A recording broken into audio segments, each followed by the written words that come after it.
Good day mga katuto! Welcome sa isa na namang kapakipakinabang na episode ng ating channel. Maghahatid tayo ngayon ng magandang balita para sa ating lahat na riders.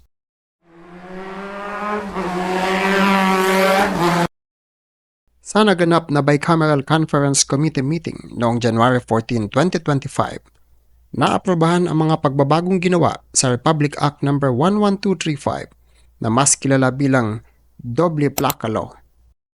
Ang mga pagbabagong ito ay tumutugon sa matagal ng issue ng Doble Plaka Law na naipasa pa noong taong 2019 habang nananatili ang layunin ng batas na pigilan ang mga krimen gamit ang motorsiklo.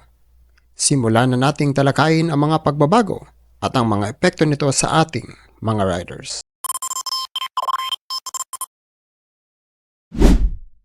Bago natin talakayin ang mga pagbabago, balikan muna natin ang Doble Plaka Law.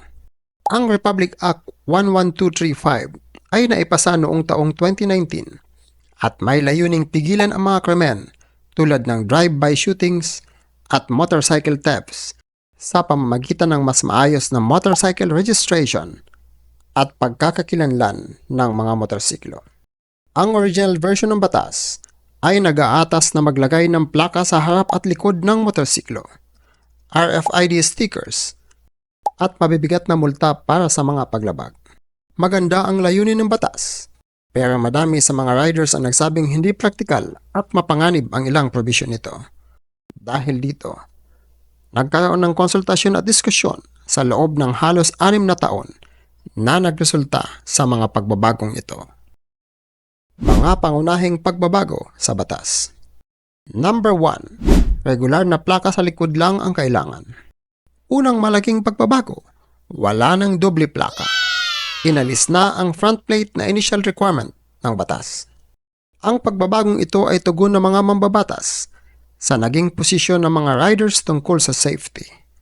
Maraming nagsabi na delikado ang front plates dahil maaaring matanggal ito lalo na pag mabilis ang takbo at magdulot ng aksidente.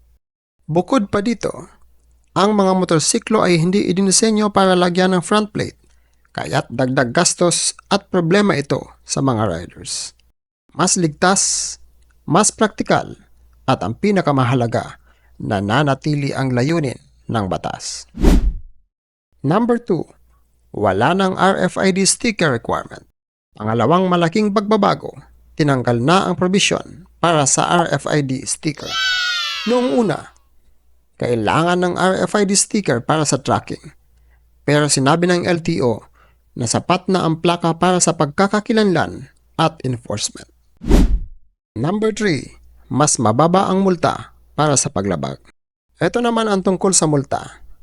Dati napakataas ng fines, umaabot pa sa 50,000 hanggang 100,000 pesos para sa ilang violations.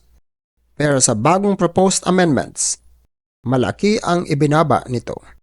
Napagkasunduan ng mga mambabatas na ibaba ang multa sa maximum 20,000 pesos na lang.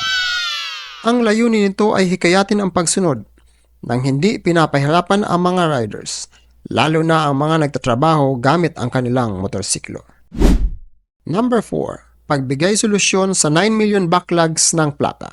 Napag-usapan din sa BICAM Conference na inaasahan ng mga mambabatas na masolusyonan ng LTO ang backlog sa mga plaka ng motorsiklo bago umabot ang June 30, 2026. Oh my God! Wow! Bakit mahalaga ang mga pagbabago? Ang mga pagbabagong ito ay mahalaga dahil ipinapakita nito na pag tayong mga riders ay nagkaisa at pinaglaban kung ano ang mas nakakabuti sa ating hanay at sa komunidad, ay pakikinggan ng gobyerno ang ating mga hinaing. Sa pagtugon sa mga issue tungkol sa safety, practicality at affordability, naging mas balanse ang batas.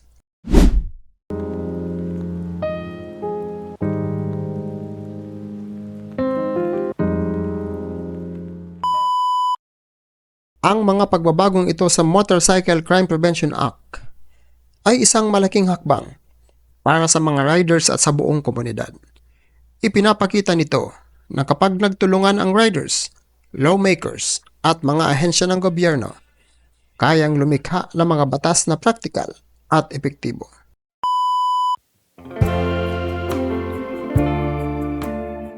Hanggang dito na lang ang ating talakayan mga katuto.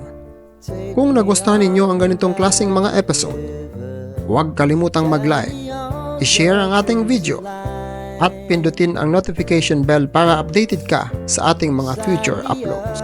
Ride safe at ride smart mga katuto.